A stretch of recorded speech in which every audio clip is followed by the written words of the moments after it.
Tanong ni Sir sa comment section kung paano daw palitan ang password ng ating Facebook account.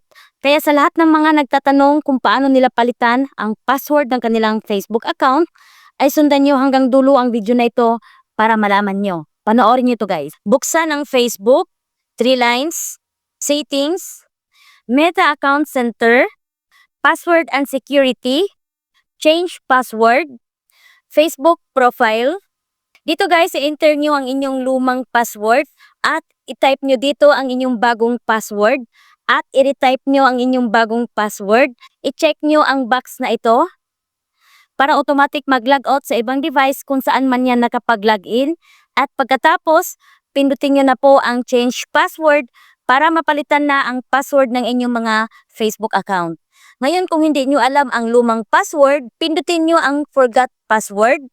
At pumili kayo dito kung saan nyo gusto matanggap ang codes na ipapadala ni Facebook.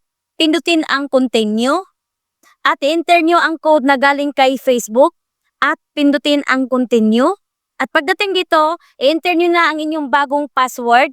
At i-check nyo lang po ang box na ito. At pagkatapos, pindutin nyo na ang next para mapalitan na ang password ng inyong mga Facebook account. Okay? Sana po may natutunan. Follow and share.